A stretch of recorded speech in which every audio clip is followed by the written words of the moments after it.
Hello everyone.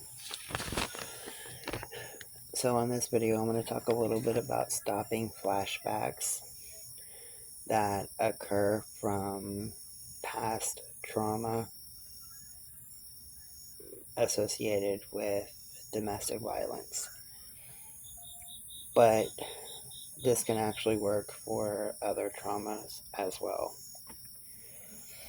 And grounding techniques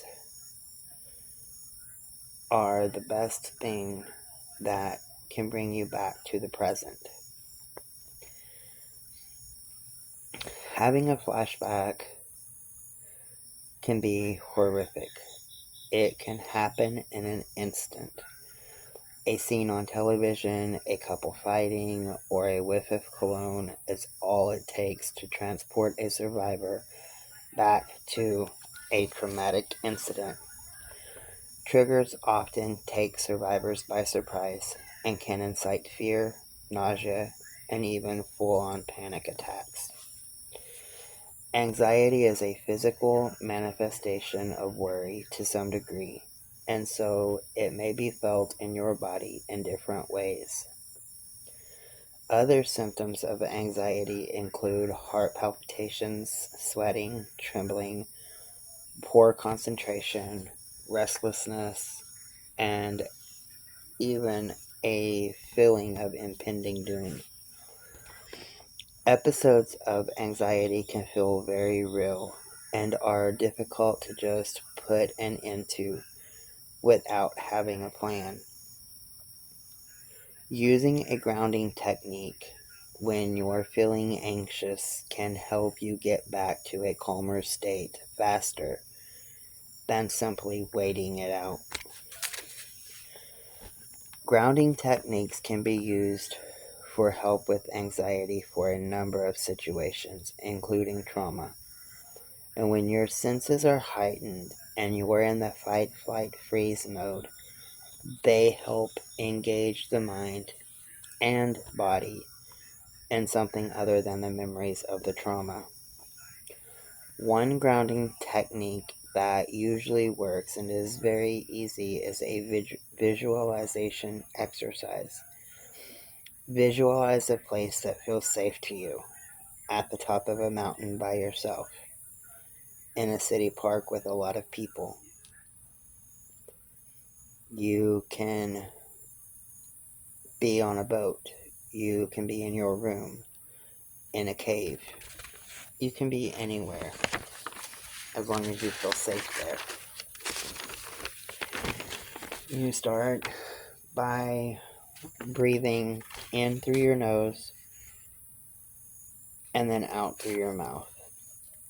And you visualize that safe place in great detail. Is it a sunny day? Is the moon shining bright to light your path? Is the rain cool or warm?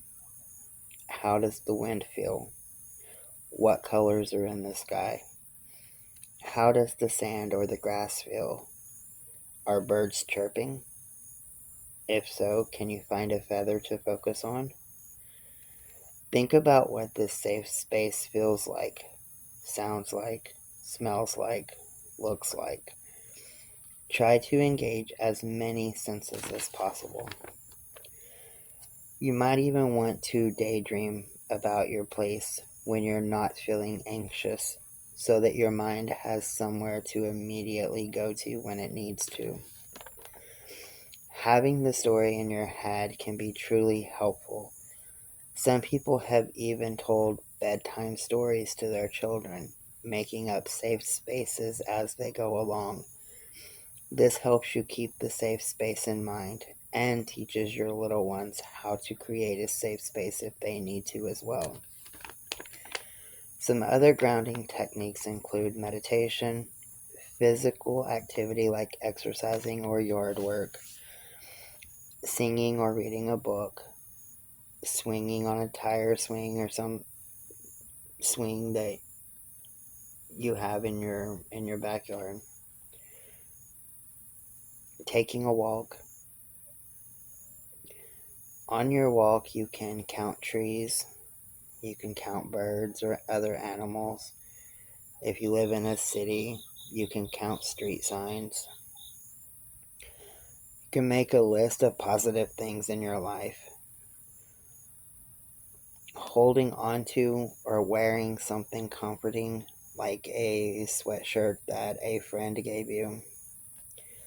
Writing down your feelings. Breathing intentionally. Inhale, hold for the count of 3. Exhale, hold for the count of 3. And repeat for as long as needed. Taking a warm bath or shower. Petting an animal. Going for a swim or a hike. Listening to poetry or soothing music. Listing things in your head such as foods, colors, flowers, states, or countries. I will do a longer video with different grounding techniques, or perhaps a grounding meditation. And I think I'm going to do it with a bonfire. That way, the bonfire itself will help with the grounding.